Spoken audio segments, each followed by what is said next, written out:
자, 오늘은 출애굽기를 보도록 하겠습니다. 두 번째 시간이죠. 우리 지난번에 출애굽기 1장부터 18장까지를 한번 봤고요. 그 다음부터 오늘은 19장부터 40장까지의 말씀으로 함께 말씀을 나누도록 하겠습니다. 복습을 그냥 잠깐 하자면 출애굽기의 모든 이미지, 스토리는 사실상 그리스도의 구원 사역을 우리에게 그림 언어로서 펼쳐 보여주는 사역이라고 그렇게 이야기했습니다. 특별히 창세기로부터 출애굽기로 연결될 때 출애굽기의 그 첫 번째 단어가 뭐라 그랬죠? 우리 성경에는 없지만 히브리 원문으로 보면 그리고라는 접속사로 출애굽기가 시작된다 그랬어요. 그 말은 창세기 이야기의 연결선상에 출애굽기가 있다라는 거였죠. 근데 그렇다면 창세기는 무엇으로 시작해서 무엇으로 끝났다 그랬죠? 생명의 창조에서 시작해서 요셉의 죽음 이야기로 끝났다 그랬어요. 때문에 창세기의 이야기는 죽음으로 마무리가 되었어요. 그 다음에 출애굽기는 그리고로 시작을 합니다. 그렇다면 당연히 출애굽기의 전체 주제는 무엇에 대한 이야기일까요?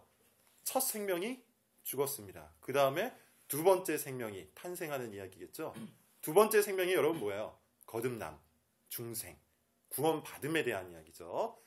1장부터 2장까지 모세 이야기가 중심 스토리로 들어와 있는데 제가 지난 시간에는 세세하게 살펴봐 드리지 않았지만 모세의 탄생 스토리는 예수님께서 탄생했던 이야기와 굉장히 유사해요. 가장 대표적인 게 뭐가 있을까요? 모세가 탄생했을 때 그 나라의 왕이었던 바로가 어린아이들을 다 죽이라는 명령을 내린 상태였죠. 그때 어떻게 됐어요? 모세가 살아남아서 애굽의 왕궁으로 들어갑니다.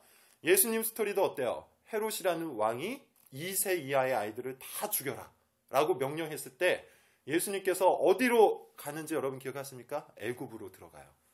예수님의 부모님이 아기 예수를 데리고 애굽으로 피난 갔다가 이 헤롯이 죽자 다시 돌아옵니다. 모세도 마찬가지죠. 자신은 핍박했던 바로가 죽자 출애굽기 2장을 보면 다시 하나님께서 애굽 땅으로 돌려보내세요. 이런 유사한 구조를 띠고 있어요. 때문에 모세라는 이 인물은 그리스도의 모형으로서 우리에게 설명되고 있다라는 것을 여러분 기억하시면 좋을 것 같습니다. 그 다음에 나일강을 비롯한 그 10가지 재앙 스토리, 핵심이 뭐라 그랬어요? 이 10개의 재앙은 다 이집트의 신들을 유일하신 하나님께서 죽이시는 내용이라 그랬죠. 그래서 대표적으로 첫 번째 재앙이 뭡니까? 나일강을 피로 만드는 것인데 이 나일강은 이집트 사람들이 살아가는 그 생명의 젖줄 같은 역할을 한다 그랬죠. 이들은 농사를 지었는데 농사를 지으려면 제일 중요한 게 뭐예요? 물이죠, 물. 근데 이 물을 나일강에서부터 끌어다가 썼어요.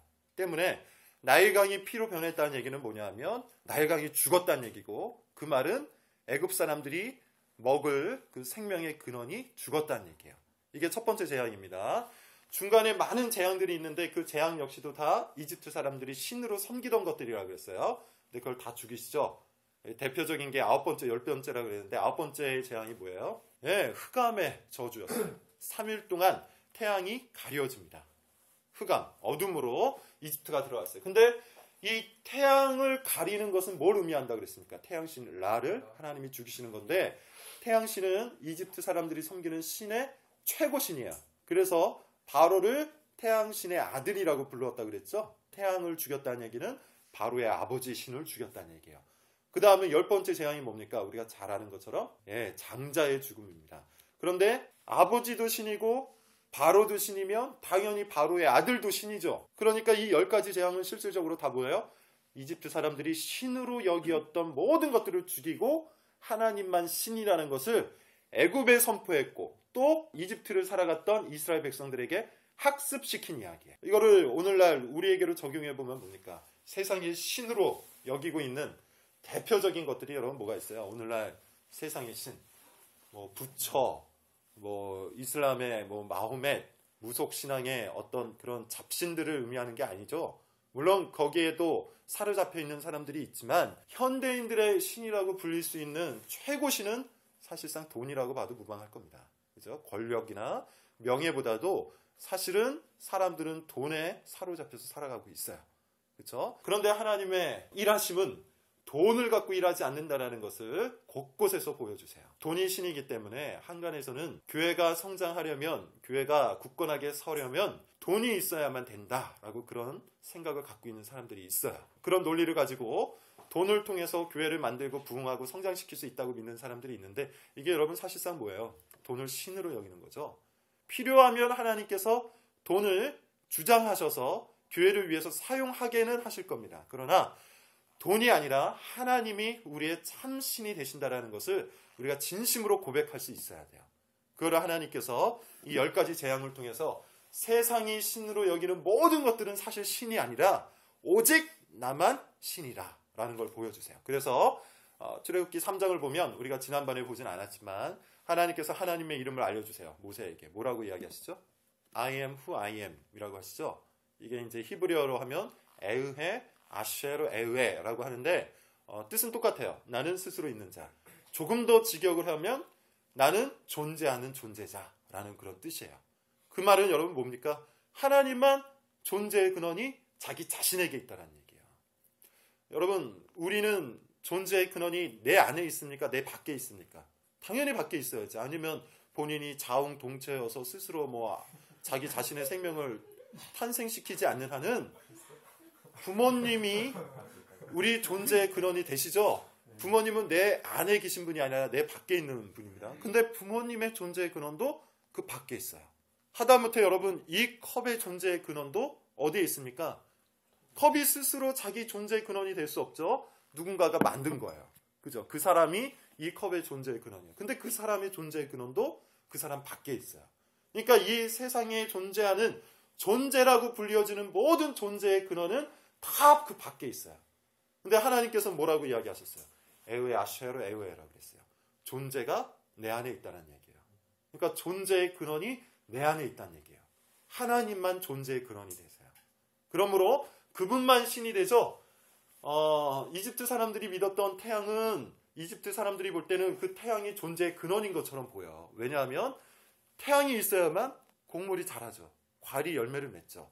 그래서 이집트 사람들이 태양을 신중의 신으로 여겼던 이유는 이 태양에서부터 모든 생명이 만들어진다고 믿었기 때문이야. 그런데 이 태양의 존재의 근원도 그 밖에 있어요.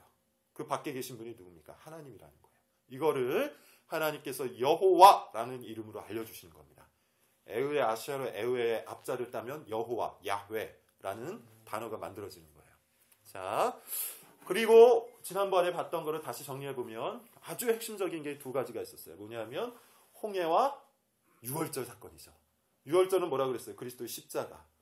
하나님의 어린 양이 되신 예수님께서 십자가에 달려 돌아가시는 사건이라고 그랬어요. 그래서 예수님이 죽을 때 보면 굳이 우슬초를 갖다가 포도주를 적셔서 예수님의 입에 댄다고 그랬죠. 그게 출애굽기에 그대로 있는 내용을 예수님께서 십자가 위에서 성취하신 사건이라고 했습니다. 홍해는 뭐라 그랬어요? 세례 사건이라고 했죠. 그래서 애굽이라는 나라에서 보면 이스라엘 백성들이 물 속으로 가라앉는 거예요. 죽는 겁니다. 근데 가나안이라는 새 땅에서 보면 이스라엘 백성들이 어떻게 해요? 새로 올라오는 거예요. 다시 살아나는 겁니다. 세례의 의미가 뭐라 그랬어요? 그리스도와 죽었다가 살아남. 이게 세례라고 그랬어요. 이것을 홍해 사건을 통해서 명확하게 보여주시는 것이라고 했습니다. 자, 그리고 지난번에 했던 마지막이 그거였어요. 광야에 들어갔던 이스라엘 백성들이 먹고 마시는 게 다 뭐였어요? 만나와 반석에서부터 나오는 물이었는데 이 만나와 물이 다 뭐예요? 신약의 근거에서 살펴봤더니 다 그리스도 예수라고 그랬어요. 때문에 여러분, 우리는 예수님을 믿는 그 한순간만 예수님이 필요한 존재가 아니라 죽는 그 순간까지 하나님께서 우리에게 두신 목적지 가나안, 하늘나라에 가기까지 우리의 양식과 물은 뭐예요? 예수님밖에 없다는 얘기예요. 우리는 죽는 그 순간까지 예수님만 생각해야 되고 예수님만 붙잡아야 되고 예수님만 먹고 마셔야 된다고 했습니다. 우리의 힘과 노력이 아니라 그랬어요. 자, 그 다음에 싸움 한 가지를 더 봤죠. 우리 지난 시간에 굉장히 많이 봤어요. 아마 여러분들이 한 번의 시간에 다 감당할 수 없는 내용일 겁니다. 근데 제가 이거를 처음 시작할 때 얘기했던 것처럼 지금 제가 말하는 거를 여러분 다 이해하고 다 외울 필요는 없어요.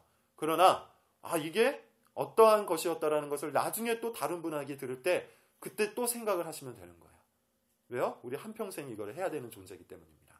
그러니까 혹 지금 내가 잘 모르겠다 싶어도 전혀 걱정 안 하셔도 됩니다. 자, 한 가지 싸움이 있었다 그랬어요. 광야에서의 아말렉 민족과의 싸움입니다. 근데 이 싸움은 애굽에 그대로 있었으면 일어날 싸움이에요? 아니면 광야에 들어왔기 때문에 일어난 싸움입니까? 광야 속으로 들어왔기 때문에 일어난 싸움이라고 했어요. 이게 뭡니까?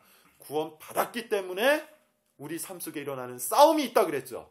홍해를 건너왔기 때문에, 죽음의 강을 건너왔기 때문에 우리가 살아가면서 싸우는 우리 삶의 내면의 싸움, 신앙적 싸움이 있다고 했어요. 이게 아말렉이라는 민족이라고 그랬습니다. 그래서 이스라엘 민족의 역사를 쭉 보면 항상 아말렉과의 전투, 아말렉과의 싸움, 아말렉과의 다툼 이야기가 곳곳에 있다고 그랬어요. 그 의미는 나중에 살펴봐 드리겠다고 했습니다. 자, 이게 우리 지난 시간까지 했던 거예요. 오늘은 분량이 사실 더 많아요. 그래서 제가 고민을 좀 했는데 이것저것 다 빼고 한 장만 놓고 집중적으로 살펴보도록 하겠습니다. 출애굽기 23장.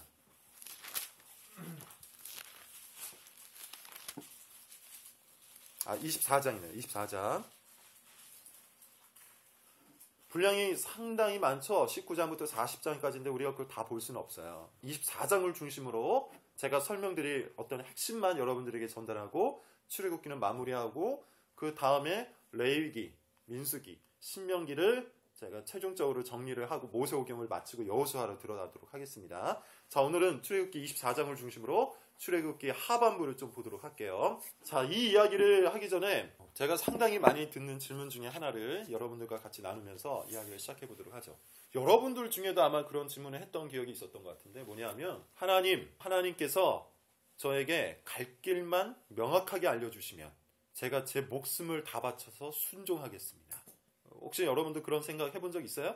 예를 들어 하나님, 만약에 제가 정말 선교로 부름을 받았으면 예를 들어 몽골이라고 하죠. 몽골의 울란바타르로 가서 네가 거기에 뼈를 묻으라라는 말씀을 나에게 명확하게 확신만 주시면 내가 갈 길을 명확하게 알려주시면 제가 거기에 목숨 걸겠습니다. 이렇게 말하는 사람들이 많아요. 그 마음의 중심은 뭔지 다 이해가 되시죠? 그런데 항상 문제는 어디에 있습니까? 뭘 해야 될지 모르겠다라는 거예요. 그러니까 나는 순종하고 열정을 다해서 뭔가 하나님을 위해서 내 인생을 헌신하고 싶은데 헌신을 하려면 확신이 있어야 되잖아요. 어디로 가야 된다는 이야기를 해줘야 되잖아요. 그런데 그런 확신이 없기 때문에 항상 불안한 거죠. 그래서 하나님 앞에 그런 이야기를 하는 사람들이 있어요. 알려주세요. 제 삶을 다 바쳐서 순종하고 헌신하고 열정을 다하겠습니다. 이렇게 이야기하는 사람들이 있습니다. 여기에서 조금 더 형태를 달리하는 질문 중에 하나는 뭐냐면 하나님이 계신다면 하나님 계신다는 걸 알려주세요. 아니면 음성이라도 한마디 들려주세요. 혹은 내가 어떻게 살아야 될지 명확하게 하나님께서 정말 계시다라는 것만 알면 정말 하나님 위해서 살겠습니다. 그러니까 한 번만 내 눈앞에 나타내 주세요. 뭐 이런 식으로 이야기하는 사람들이 있어요. 여러분도 그런 고민을 했으리라고 믿고 저도 그런 고민을 했던 적이 있습니다. 그런데 여기에는 아주 심각한 오류가 있어요. 사람이라는 존재는 하나님께서 무엇이 옳고 어디가 맞는 것인지 알려줘도 결코 순종할 수 없는 존재라는 것을 우리가 간과하고 있는 거예요. 무슨 말인지 아시겠어요? 한 예로 요나라는 선지자가 있었죠. 요나라는 선지자에게 하나님께서 네가 어디로 가서 무엇을 하라라고 명확하게 알려주셨죠. 그런데 요나가 거기에 순종했어요? 안 했어요? 순종 안 했어요. 자, 조금 더 이제 펼쳐보겠습니다. 지금 이스라엘 민족에게 하나님께서 너희는 이제 나와 약속을 맺은 선택받은 백성이니까 선택받은 백성답게 어떻게 살아가라라고 알려주셨습니까? 알려주지 않으셨습니까? 알려주셨죠. 그 얘기가 바로 19장부터 23장까지 이야기. 눈으로 여러분 한번 볼까요? 다 보지는 않을게요. 자, 19장에 이제 시내산에 이르렀습니다. 그리고 20장에 보면 뭐가 나오죠? 아주 대표적인 계명 10계명이 등장을 하죠. 그리고 이 10계명으로부터 시작해서 보시면 제단에 관한 법, 종에 관한 법, 폭행에 관한 법, 배상에 관한 법, 공평에 관한 법, 안식년과 안식일에 관한 법, 세 가지 절기에 관한 법 해가지고 이스라엘 백성들이 하나님의 백성이 되었기 때문에 이제 너희는 어떻게 살아가라라고 하나님께서 오밀조밀하게 아주 디테일하게 삶의 모든 과정들을 다 알려줬어요. 맞죠? 이게 이제 구체적으로 펼쳐지는 이야기가 어디에 기록이 되어 있어요? 레위기에 기록이 되어 있는 거예요. 레위기와 민수기를 보면 자, 너희는 이제 내 백성이니까 이렇게 살아가. 그러면 내가 너희에게 뭘 주겠다? 복을 주겠다고까지 약속을 해놨어요. 그쵸? 그러니까 여러분 오늘 우리가 던지고 있는 그 질문, 하나님께서 나에게 어떻게 살아가라고, 나에게 어디로 가라고 알려주시면 제가 순종하겠습니다 라는 이 질문에 대한 답변이 성경 안에 들어가 있는 거죠. 너희는 내 백성이다. 그러므로 너희는 이렇게 살아라. 알려주셨어요. 자, 24장을 보세요. 이제 우리의 본문입니다. 뭐 다 읽어야겠는데 3절만 한번 읽어보도록 할까요? 우리 24장 3절 읽습니다. 시작. 모세가 와서 여호와의 모든 말씀과 그의 모든 율례를 백성에게 전하매 그들이 한 소리로 응답하여 이르되 여호와께서 말씀하신 모든 것을 우리가 주의하리이다. 자, 여러분 어때요? 모세가 와서 여호와의 모든 말씀과 그의 모든 율례를, 그러니까 너희는 이렇게 살아가라 라고 분명히 다 알려주셨죠? 그쵸? 다 알려줬더니 이스라엘 백성들이 마치 우리처럼 대답을 합니다. 응답하여 여호와께서 말씀하신 모든 것을 뭐라고 하고 있어요? 준행하리이다. 지키겠습니다. 예, 순종하겠습니다. 그렇게 얘기를 해요. 근데 이게 한 번이 아니에요. 또 있어요. 7절을 보세요. 7절을 우리 같이 한번 읽어볼까요? 7절 시작. 언약서를 가져다가 백성에게 낭독하여 듣게 하니 그들이 이르되 여호와의 모든 말씀을 우리가 준행하리이다. 두 번 반복이 되고 있죠. 율법과 언약에 대해서 하나님께서 명확하게 펼쳐서 보여주셨어요. 너희가 이렇게 살아가라. 그러면 내가 너희에게 복을 줄게. 너희는 나의 백성이 되었다는 것을 항상 인정하며 같이 이렇게 한번 살아가 보자 라고 알려줬더니 이스라엘 백성들이 뭐라고 답했어요? 그렇게 하겠습니다 라고 얘기했어요. 그렇게 하겠습니다. 마치 우리와 같죠, 여러분? 우리도 그럴 때가 많잖아요.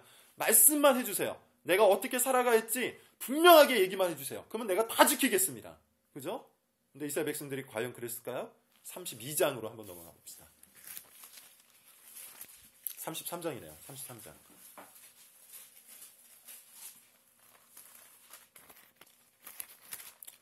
자, 이 율법과 성막과 제사법에 대해서 하나님께서 시내산 위에서 모세와 대화를 나누고 있는 중이었어요. 근데 그 산 밑에서는 어떤 일이 벌어지고 있습니까?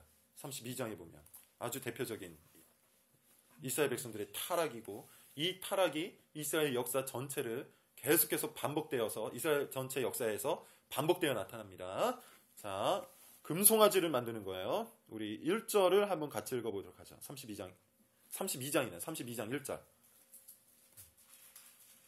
32장 1절 시작. 백성이 모세가 산에서 내려오니 더딤을 보고 모여 백성이 아론에게 이르러 말하되 일어나라 우리를 위하여 우리를 인도할 신을 만들라. 이 모세 곧 우리를 애굽 땅에서 인도하는 사람은 어찌 되는지 알지 못하느니라. 자, 근데 여러분 요 자세히 들여다 보십시오. 지금 이스라엘 백성들이 우리에게 애굽의 신을 보여라, 혹은 가나안의 신을 보여라, 혹은 광야의 신을 보여라가 아니라 어떠한 신을 보이라고 얘기하고 있어요? 우리를 위하여 우리를 인도할 신을 만들라라고 이야기를 하고 있어요. 우리를 위하여 우리를 인도할 신. 여러분 이 표현을 보면 인간의 종교성, 인간이 추구하는 어떤 종교의 구체적인 형태가 드러나 있죠. 뭐라고 얘기하고 있죠? 우리를 위하여 우리를 인도할 신이에요. 그러니까 이스라엘 백성들이 요청한 신은 어떤 신입니까? 철저히 자기 자신들을 위한 신이에요. 그리고 자기 자신이 원하는 목적지까지 인도할 신입니다. 그러니까 여기에 들어가 있는 표현을 보면 이 신은 어떤 신입니까? 자기를 중심으로 하여 형성되어 있는 신이에요. 근데 더 놀라운 이야기가 밑에 기록이 되어 있습니다. 4절을 보세요. 4절 우리 같이 한번 읽어보도록 하죠. 4절입니다. 자, 시작. 아론이 그들의 손에서 금고리를 받아두어서 젓갈로 새겨 송아지 형상을 만드니 그들이 말하되 이스라엘아 이는 너희를 애굽 땅에서 인도하여낸 너희의 신이로다 하는지라. 자, 놀라운 얘기가 나와 있죠. 이스라엘 민족들이 우리를 위하여 우리를 인도할 신을 만들라라고 했더니 금송아지를 만들었어요. 근데 그 금송아지를 놓고 뭐라고 얘기하고 있어요? 네, 애굽 땅에서 인도하여낸 너희의 신이로다. 애굽 땅에서 인도하여낸 너희의 신이 누구예요? 하나님이죠. 자, 5절도 보세요. 아론이 보고 그 앞에 제단을 쌓고 이에 아론이 공포하여 이르되 내일은 여호와의 절이리라. 그러니까 여러분 여기서 무서운 건 뭐냐면 이스라엘 백성들이 금송아지를 만들어서 그 앞에서 제단을 쌓고 제사를 드리고 축제를 벌였는데 그게 얼토당토하는 전혀 다른 이상한 신을 향해서 벌인 예배가 아니었다라는 얘기예요. 이 예배는 이스라엘 백성들의 머릿속에는 누구를 향한 예배였어요?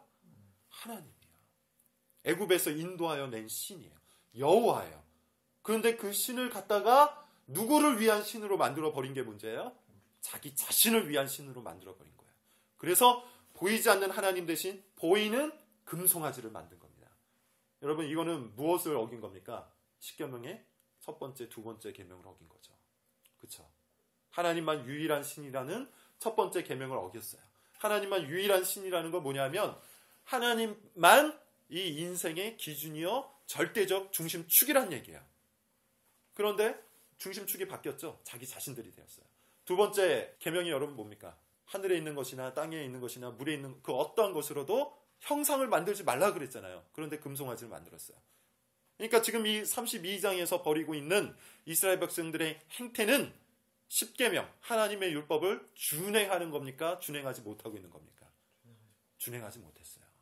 다시 24장으로 넘어가 보세요. 여기에서 여러분들에게 한 가지 지식을 그냥 알려드리면 이스라엘 백성들이 왜 하나님의 형상을 송아지로, 소로 만들었을까요? 이스라엘 백성들의 그 첫 번째 알파벳 문자가 뭐냐면 알렙이라는 단어예요. 알렙. 이렇게 생긴 건데 이 알렙이라는 단어가 사실 상형 문자에서부터 나온 겁니다. 근데 그 상형 문자가 뭐냐면 소 머리에 뿔이 달려 있는 거예요. 그리고 이 알렙이 이스라엘 백성들이 어떤 상징적인 의미로 많이 썼는데 하나님을 뜻하는 문자예요. 그러니까 이스라엘 백성들의 머릿속에는 하나님 하면 소와 일치시켜놨어요. 근데 이게 이스라엘 백성들의 그 어떤 언어적 개념이라기보다 당시 고대인들이 가지고 있었던 어떤 언어적 개념이에요. 뭐 이 언어에 대해서는 나중에 한번 제가 이야기할 기회가 있을 겁니다. 자, 그게 중요한 게 아니고 24장으로 다시 넘어와서 보십시오.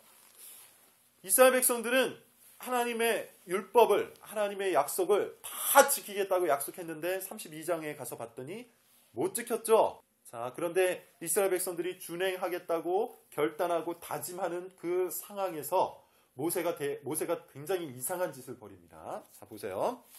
3절에서 여호와께서 말씀하신 모든 것을 우리가 준행하리이다 했더니만 4절, 5절, 6절을 여러분 우리 같이 한번 읽어보도록 합시다. 4절, 5절, 6절. 자, 시작. 모세가 여호와의 모든 말씀을 기록하고 이른 아침에 일어나 산 아래에 제단을 쌓고 이스라엘 12지파대로 12기둥을 세우고 이스라엘 자손의 청년들을 보내어 여호와께 서로 번제와 화목제를 드리게 하고 모세가 피를 가지고 반은 여호와의 담고 반은 제단에 뿌리고. 뭘 하고 있어요? 이스라엘 백성들이 율법을 듣고 지키겠습니다라고 자기 결단과 자기 헌신과 자기 다짐을 하고 있는 그 와중에 모세가 거기에 반응해주면서 와, 그래, 너희 정말 너희의 믿음이 대단하구나 인정해주기보다는 말없이 지금 뭘 하고 있어요? 제사를 드리고 있죠. 말없이 제사를 드려서 피를 뿌리고 있습니다. 자, 다시 7절을 보세요. 7절 봤더니 또 우리가 준행하겠습니다 라고 했어요. 그랬더니 8절이 또 뭐 하고 있어요? 그 피를 가지고 이스라엘 백성들에게 뿌리고 있어요. 자, 여러분, 이게 굉장히 중요한 이야기입니다. 자, 그리고 25장으로 넘어가 보세요. 25장부터 그냥 눈으로만 보세요. 25장, 26장, 27장 쭉 보세요. 28장까지 보면은 28장, 29장 계속 31장까지 쭉 보시면 어떤 이야기가 기록되어 있죠? 성막 이야기가 기록되어 있어요. 성막과 제사장 이야기가 기록이 되어 있어요. 자, 이제 정리를 여러분들에게 해드리도록 하겠습니다. 제가 아직 답은 말씀드리지 않았고 어떤 배경적 이야기만 했어요. 이제 정리하면서 오늘 제가 전달하고 싶은 답을 여러분들과 함께 나누고 싶습니다. 19장부터 40장까지는 세 가지 이야기가 기록되어 있습니다. 율법, 제사, 성막이에요. 율법은 하나님께서 너희가 나의 백성이기 때문에 이렇게 지켜야 된다라는 행위 언약이에요. 행위 언약이라는 건 뭐냐면 너희가 이렇게 지키면 내가 복을 줄게라는 언약이에요. 그리고 하나님께서는 이 행위 언약에 대해서도 신실하십니다. 자, 그 다음에 성막이 있어요. 성막은 여러분 뭐죠? 하나님이 거하시는 처소입니다. 하나님이 거하시는 처소예요. 지금 여러분 이 개념을 굉장히 잘 알고 있어야 돼요. 행위 언약을 지키고 하나님 앞에서 복된 인생, 즉 거룩해져야만 성막으로 들어갈 수 있어요. 이스라엘 백성들은 그런 구조를 가지고 있어요. 하나님께서는 아주 거룩하신 존재이기 때문에 성막이라는 것을 만들어 놓고 거기에 성소를 만들고 또 거기에 지성소를 만들어서 하나님의 거룩하심을 이스라엘 백성들에게 지금 알리고 계세요. 그래서 감히 함부로 사람들은 성소에 들어갈 수 없고 지성소에는 또 대제사장 외에는 들어갈 수가 없어요. 그렇게 하나님은 거룩하십니다. 때문에 거룩하신 하나님이 비거룩한 존재와 만나려면 비거룩한 존재가 어떻게 되어야 돼요? 거룩해져야 돼요. 그죠? 이게 맞는 거죠. 하나님은 거룩하신 속성을 갖고 계세요. 그래서 비거룩한 존재와는 절대로 같이 있을 수가 없어요. 근데 여기에 중요한 게 있습니다. 하나님과 분리된 존재는 어떤 존재가 되는 거죠? 사망의 존재가 되는 거예요. 왜냐하면 하나님께서는 생명이시기 때문에 하나님과 분리되는 순간부터는 다 죽음과 사망입니다. 그렇다면 비거룩이라고 규정되어 있는 모든 존재들은 사실 죽음과 사망이죠. 때문에 우리가 생명을 얻으려면 거룩해져야 돼요. 이해가 되시죠? 그런데 하나님께서 율법을 알려주셨어요. 거룩해지기 위한 행위 언약입니다. 이 언약을 다 지키면 이스라엘 백성들은 거룩해질 수 있어요. 그래서 하나님께서 이스라엘 백성들에게 율법을 알려주시고, 자, 너희가 이렇게 지켜라. 그러면 복된 인생이 될 거다. 거룩해질 거다. 그리고 성막에 들어와서 나를 만날 수 있을 거다라고 알려주셨어요. 그래서 이스라엘 백성들이 어떻게 해요? 우리가 준행하겠습니다 라고 다짐했어요. 근데 이스라엘 백성들이 이걸 지켜요? 못 지켜요? 못 지켜요. 때문에 이스라엘 백성들은 하나님의 행위 언약, 율법에 의하면 비거룩한 존재고, 비거룩한 존재이기 때문에 죽음과 사망의 존재예요. 그러면 여러분 어떻게 해야 성막으로 들어갈 수 있는 거예요? 제사가 그래서 그 중간에 놓여져 있는 겁니다. 제사가 여러분 뭐예요? 피를 통해 깨끗함을 입는 거죠. 이 제사법은 히브리서 8장, 9장, 10장으로 넘어가면 누구로 완성이 되죠? 예수 그리스도로 완성이 되는 거예요. 자, 이 제사법을 뭐라고 이야기하냐면 은혜 언약이라고 해요. 행위 언약에 의하면 우리는 절대로 거룩해질 수가 없어요. 그게 인간의 부패함입니다. 그렇죠? 그런데 행위 언약에 의해서 거룩해질 수 없는 우리를 하나님께서 거룩하게 만드시기 위해서 또 다른 언약을 허락해 주셨어요. 그게 뭐예요? 은혜 언약, 피의 언약, 희생의 언약, 그리스도의 십자가가 되는 거예요. 지금 이 19장부터 그 40장까지 출애굽기는 이 스토리를 통해서 비거룩한 우리가, 거룩하지 못한 우리가 어떻게 해야만 거룩하신 하나님의 처소로 들어갈 수 있는지 그 얘기를 기록해 놓고 있는 겁니다. 자, 여러분 결론을 좀 맺어보도록 하죠. 우리는 참 많은 순간 내 힘, 내 능력, 내 실력을 과신합니다. 나는 충분히 하나님께 헌신할 수 있다고 믿어요. 나는 충분히 하나님께 순종할 수 있다고 믿습니다. 하나님 앞에 내 인생 전체를 바칠 수 있는 존재라고 자기 자신을 스스로 과신하고 있어요. 그런데 하나님 편에서 보면 그런 존재는 한 명도 없어요. 단 한 명도 없어요. 여러분 이거를 다 지켰던 존재들이 있죠. 일단 율법을. 누구예요? 바리새인이에요. 바리새인이 하나님의 언약을 가져다가 10계명을 613개로 쪼개고 그 613개로 다시 2134개로 쪼개서 다 지켰다고 하고 떵떵거리고 살았어요. 우리는 의롭다. 그런데 그들을 향해서 예수님께서 너희는 지키지 못했다라고 말씀하셨는데 그 얘기가 뭐냐면 산상수훈이에요. 산상수훈에 보면 이런 얘기가 있습니다.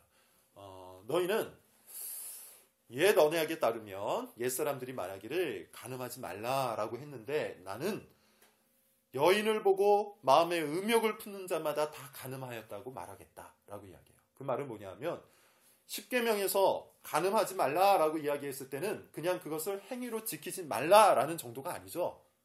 여러분 행위로 지키지 않는 것만이 거룩함이 아니죠. 그렇죠? 이거는 그냥 어떤 법의 테두리 안에서 그 법을 지키는 것에 불과하는 거예요. 하나님께서 그냥 그것을 인정해 주는 게 아닙니다. 간음하지 말라라고 이야기했을 때 간음이라는 것 자체가 죄라고 이야기를 하신 거예요. 그런데 바리새인들은 속으로는 온갖 음란한 생각을 가슴 그 깊은 데서부터 계속해서 생각을 하면서 행위적으로만 간음하지 않았다고 자기네들은 율법을 지켰다고 얘기하는 거예요. 이에 대해서 예수님이 뭐라고 얘기하십니까? 음욕을 품는 자마다 다 간음한 거야. 그러면서 누구도 이 하나님의 율법에서부터 벗어날 자가 없다고 지적을 하십니다. 살인하지 말라. 그런데 예수님은 뭐라고 이야기하세요? 마음에 형제를 미워하는 자마다 살인하는 거래요. 누구도 형제를 미워하지 않을 수가 없어요. 그러니까 원래 율법의 정신에 따르면 그 어떠한 사람도 하나님의 말씀을 다 지킬 수 없어요. 그러니까 다 행위 언약에 의해서 죽음이라는 선고를 받고 있어요. 그러면 우리는 어느 누구도 성소에 하나님이 계신 곳에 갈 수가 없죠. 그래서 하나님께서 마련해 주신 방법이 뭡니까? 은혜 언약이에요. 그리스도의 십자가입니다. 이 얘기가 출애굽기 19장부터 40장까지 기록되어 있는 겁니다. 때문에 여러분, 우리가 레위기를 읽든 출애굽기 뒷부분을 읽든 민수기와 신명기를 읽든 거기에 속해져 있는 제사법, 그 다음에 성막, 그리고 율법에 대한 이야기를 읽을 때 이게 도대체 무슨 소린가 이렇게 생각할 수가 있는데, 사실 이 스토리 전체가 다 무엇에 대한 이야기로 넘어가고 있다고요? 예수 그리스도에 대한 이야기로 넘어가고 있는 겁니다. 여러분, 이것을 명확하게 알고 계셔야 돼요. 우리는 우리 스스로 우리 실력을 갖고 내가 결단하고 내가 다짐하고 내가 헌신해서 하나님 앞에 칭찬받을 수 있는 인생에 아무도 없다라는 걸 여러분 아셔야 돼요. 우리는 오직 무엇을 붙잡아야 됩니까? 예수 그리스도의 십자가만을 붙잡고 그 안으로 들어갈 것을 간절히 소망해야 돼요. 은혜를 갈망해야 돼요. 내가 하나님을 위해서 헌신한 몇 가지를 놓고 으쓱거리는 그런 어리석은 존재가 되면 안 돼요. 그런 바리새인 같은 존재가 되어서는 안 돼요. 하나님의 은혜가 없으면 내가 단 한순간도 살 수 없다라는 것을 인정하고 고백하고 그 은혜 가운데 날마다 무릎 꿇고 주님의 십자가를 공부하고 주님의 십자가 앞에 자기의 삶이 산산조각 나는 체험을 날마다 할 수 있어야 된다는 겁니다. 이 십자가의 은혜를 여러분께서 성경을 통해서 매 순간순간 발견할 수 있기를 기대합니다. 다음에는 레위기에 있는 말씀을 통해서 제사법에 대해서 좀 더 구체적으로 보도록 하겠습니다. 5가지의 제사법이 있는데 이 5가지의 제사법이 그리스도의 십자가와 어떻게 연결되는지, 절기가 어떻게 그리스도의 십자가와 연결되는지 그 정도 이야기로 마무리를 짓도록 할게요. 레위기 이야기가 너무 크기 때문에 마찬가지로 다 다룰 수가 없어서 제가 꼭 필요한 이야기 한 2-3가지로 정리하고 레위기를 마치도록 하겠습니다. 자, 기도하겠습니다.